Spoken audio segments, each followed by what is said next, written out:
Set number 75385 is Ahsoka Tano's Duel on Peridia, and it came out only a week ago on August the 1st, and this is a set in terms of minifigures that will go down well remembered. That's about all you get, so let us start with the minifigures. And Ahsoka Tano, the white, is the first one up with her clear sabers, and you of course get dual molded expression. I really like the torso and leg printing, and you also get a nice little bit of arm printing as well.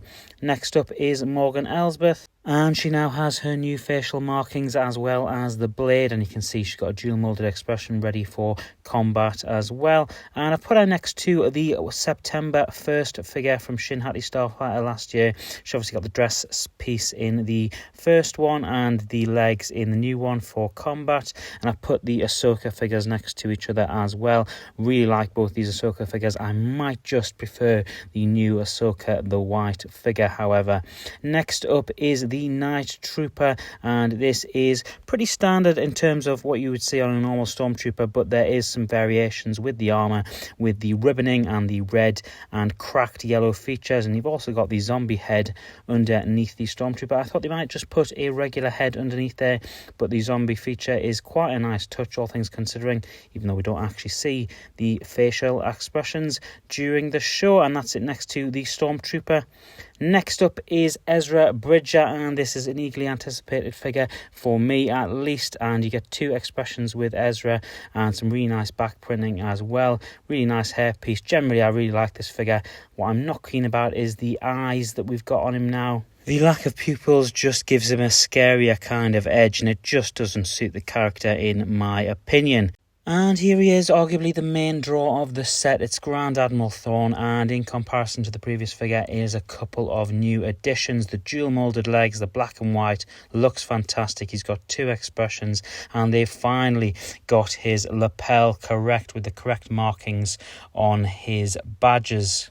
A really nice figure selection, in my opinion. One of the best figure selection packs we've probably ever seen. I am slightly biased, of course. I love Ahsoka and I love Rebels, so really happy with these figures. Slightly disappointed that we didn't get an Enoch figure. That was the original leak, that we'd be getting an Enoch, but instead we got a Kitsui Night Trooper. If the figures were great, the build was, well, it was bang average, to be totally honest with you, and quite a lot of stickers as well for your money. And you'll be able to see on the right hand side of screen my wife demonstrating how you use one of the spinning plates using Morgan Elsbeth. I of course was using the left hand side and Ahsoka. And the plate at the front and centre can be spun and rotated, and it can't actually be moved from the outside. It can only be moved by using your fingers on the inside. All of the stonework of Peridia can be moved further down, and you've also got a little platform on the very edge there that you can place Ezra onto and flick him off, and that should have been what actually happened when Sabine tried to force punch him into the Star Destroyer. Quite a lot of stickers, which was a bit disappointing given the £50 price tag, which was quite high, and not quite as much gold as I'd have liked, really. You've only got these four beams behind the stonework, not quite as regal looking as I think it should have looked. A lot of people online in the LEGO space comparing this set to Obi-Wan versus Vader set, and this set is almost about half a 32 by 32 mils plated base plate. If you catch my drift, it's just a couple of studs high and about half a base plate in size.